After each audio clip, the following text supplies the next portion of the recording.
Roman ने phone काटा और उसकी नजर सामने बैठी लड़की पर पड़ी। रोमन ने उसके चेहरे के हाव भाव देख लिए और वो समझ गया कि आशी की कड़वी बातों ने उसका दिल दुखा दिया है। तभी अचानक रोमन आह कहकर चिल्लाने लगा और अपने दिल पर हाथ रखकर दर्द का नाटक करने लगा। रोमन को इस तरह अचानक दर्द से तड़पता देख लड़की अपनी सारी उदासी और नाराजगी भूल गई। वो बुरी तरह घबरा गई और हड़बड़ाते हुए बोली, जी, दर्द कहाँ हो रहा है? रोमन कराहते हुए बोला, मेरे सीने में। लड़की बदहवास होकर पूछने लगी, आपके डॉक्टर का नंबर किस डायरी में है?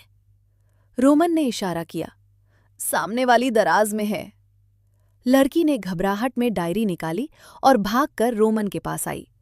रोमन ने उसे एक नंबर बताया और लड़की ने कांपते हाथों से जल्दी जल्दी वो नंबर डायल कर दिया।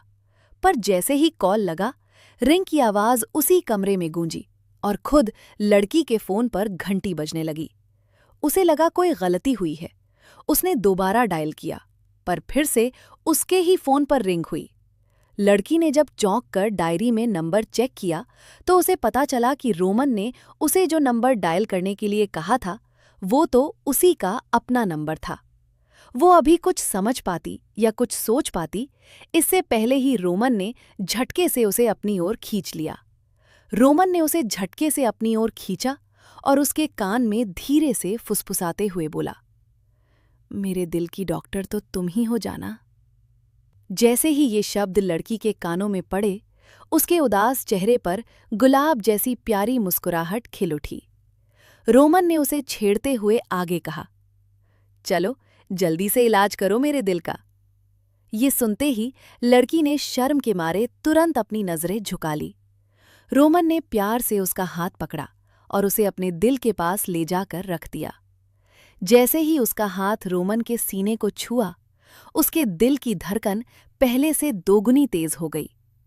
रोमन ने गहरी गंभीरता के साथ उसकी आंखों में देखा और बोला, मेरे दिल को धड़कने के लिए हमेशा तुम्हारा स्पर्श चाहिए।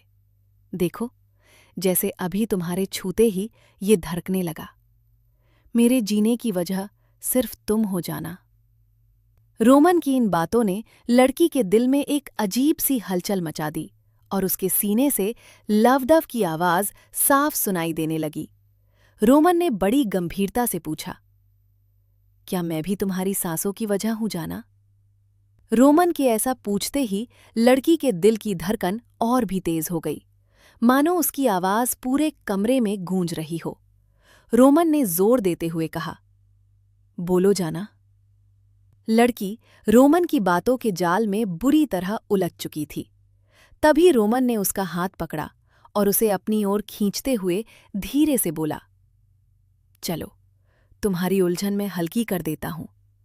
अगर तुम्हारा जवाब हाँ में है तो तुम मुझे यहां चूमोगी। उसने अपने गालों की ओर इशारा किया, और अगर तुम्हारा जवाब ना में है तो मैं तुम्हें यहां चूमूंगा। रोमन ने उसके होठों की तरफ इशारा करते हुए कहा। लड़की इस मुश्किल स्थिति से निकलने के लिए जैसे ही उसके गालों को चूमने के लिए आगे बढ़ी, रोमन ने उसे बीच में ही रोकते हुए कहा, सब्र करो जाना, मेरी बात अभी पूरी नहीं हुई है।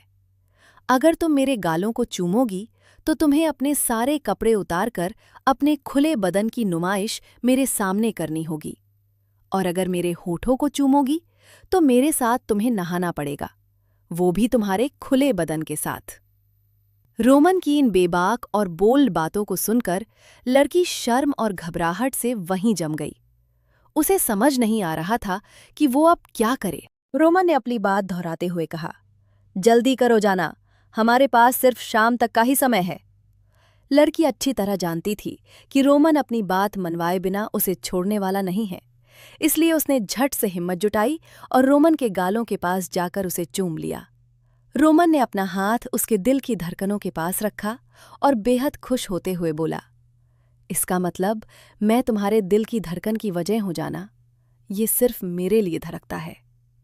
रोमन ने उसका हाथ पकड़ा और उसे अपनी ओर खींचते हुए धीरे से बोला, अब मेरे होठों को चूमो जाना। लड़की ने हड़बड़ाते हुए पूछा, पर आपने तो। वो अपनी बात पूरी भी नहीं कर पाई थी कि रोमन उसके करीब आया और उसके होठों की मिठास चुराने लगा। उसके होठों को जी भर कर चूमने के बाद वो हौले से बोला, शर्त में ये था कि तुम मेरे गालों को चूमोगी या फिर मैं तुम्हारे होठों को चूमूंगा। पर उसमें ये कंडीशन तो नहीं थी कि अगर मेरी जाना मेरे गालों को चूमेगी तो फिर मैं अपनी जाना को प्यार नहीं कर सकता। मुझे अपनी जाना से प्यार करने के लिए किसी शर्त की जरूरत नहीं है। रोमन की इन प्यारी और दिल जीत लेने वाली बातों को सुनकर लड़की की सारी घबराहट दूर हो गई और वो हौले से मुस्कुराने लगी। तभी रोमन धीरे से बोला, अब अपने कपड़े उतारो जाना, मुझे अपने प्यार को तुम्हारे भीतर बसाना है। रोमन ने बड़े ही मासूम अंदाज में ये गहरी और बेबाक बात कह दी। उसकी इन बातों को सुनकर लड़की का दिल जोर जोर से धड़कने लगा। रोमन एक उतावले बच्चे की तरह जिद करते हुए बोला, जल्दी अपनी शर्त पूरी करो जाना, मुझसे अब इंतजार नहीं हो रहा। लड़की के पास अब और कोई रास्ता नहीं बचा था। उसने धीरे धीरे अपनी हया और कपड़ों को अपने जिस्म से अलग करना शुरू कर दिया। रोमन की नजरें पूरी तरह उसी पर जमी थीं, जिसे देखकर लड़की का दिल सीने में जोर जोर से दस्तक देने लगा। उस दोपहर उनके बीच वो सब कुछ हुआ जिसे शब्दों में बयां नहीं किया जा सकता। शाम के वक्त जब लड़की किचन में खाना बना रही थी, रोमन पीछे से आकर उससे लिपट गया। उसने उसे अपनी बाहों में इतनी कसकर थाम रखा था जैसे वो उसका सबसे खास और प्यारा खिलौना हो। तभी अचानक दरवाजे की घंटी बजी, पर रोमन उसे खुद से दूर जाने ही नहीं देना चाहता था।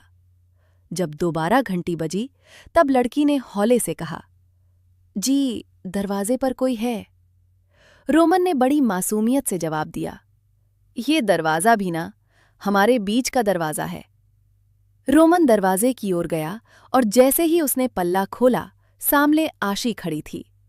रोमन को देखते ही वो खुशी के मारे उसके सीने से लिपट गई। आशी लार जताते हुए बोली, मुझे तुम्हारी बहुत याद आई।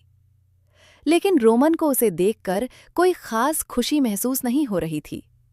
उसके मन में तो बस एक ही चिंता चल रही थी कि अब जब आशी वापस आ गई है तो वो अपनी जाना को अपने करीब कैसे रख पाएगा। आशी ने उसके चेहरे के भाव भांप लिए और पूछा, क्या हुआ? किस सोच में डूब गए? मुझे देखकर तुम्हें खुशी नहीं हुई क्या?